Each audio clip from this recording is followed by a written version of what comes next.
قرآن صرف ایک کتاب نہیں، یہ علم ہے، یہ نور ہے، یہ ہدایت ہے، اور یہ ایسی نشانیاں رکھتا ہے جو عقل کو بھی جھکا دیتی ہیں اور دل کو بھی بدل دیتی ہیں۔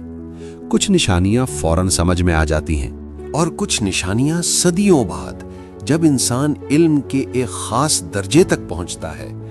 آج ہم ایک ایسی ہی نشانی کی بات کریں گے جو نہ صرف عقل کو حیران کرتی ہے بلکہ ایمان کو مضبوط کر دیتی ہے۔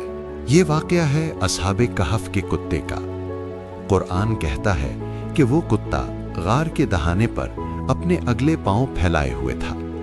یہ جملہ سننے میں سادہ لگتا ہے، لیکن حقیقت میں یہ ایک راز ہے، ایک گہرا راز۔ اللہ تعالیٰ یہ بھی فرماتا ہے کہ سورج کی روشنی غار میں داخل تو ہوتی تھی، لیکن ان کے جسموں پر براہ راست نہیں پڑتی تھی، اور وہ غار کے کشادہ حصے میں تھے۔ یہ محض منظر کشی نہیں تھی، یہ ایک مکمل الہی نظام تھا۔ وقت گزرتا رہا، دن، مہینے، سال اور پھر صدیاں۔ 309 سال اصحاب کہف ایک ہی حالت میں رہے، لیکن قرآن کہتا ہے کہ انہیں دائیں اور بائیں کروٹ دی جاتی رہی تاکہ ان کے جسموں پر زخم نہ بنے، تاکہ سڑن پیدا نہ ہو۔ یہاں تک تو بات سمجھ میں آتی ہے، لیکن سوال یہ ہے، کتا کیوں نہیں پلٹا؟ وہ بھی 309 سال تک ایک ہی حالت میں رہا، نہ سڑا، نہ گلا، نہ جسمانی نقصان ہوا۔ یہ کیسے ممکن ہے؟ صدیوں بعد جب انسان سائنس کے میدان میں آگے بڑھا تو ایک حیرت انگیز حقیقت سامنے آئی۔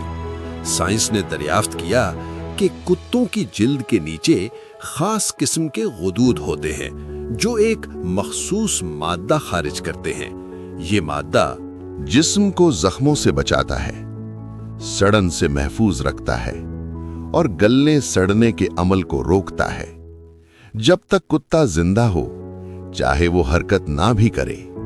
اور یہی وجہ ہے کہ اصحاب کہف کا کتا پلٹنے کا محتاج نہیں تھا۔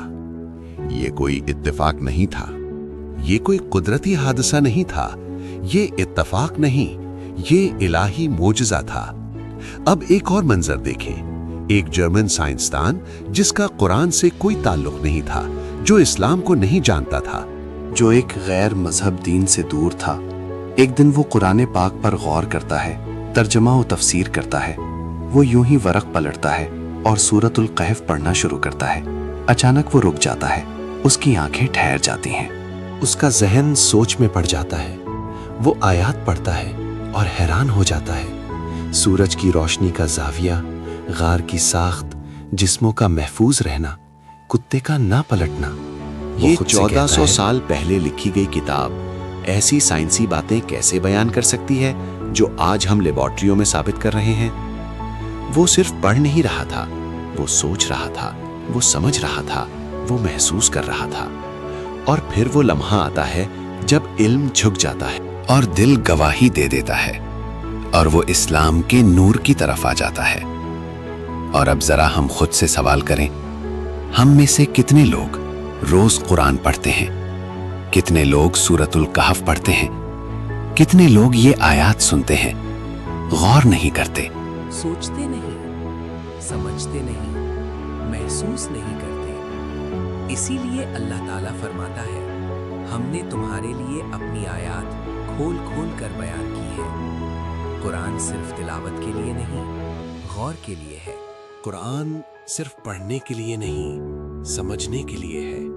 قرآن صرف زبان پر نہیں، دل میں اترنے کے لیے ہے۔ اور جو قرآن کو دل سے پڑھ لے وہ کبھی خالی نہیں رہتا، کیونکہ یہ کتاب انسان کو بدلتی ہے، سوچ کو بدلتی ہے، زندگی کو بدلتی ہے اور انجام کو بدل دیتی ہے۔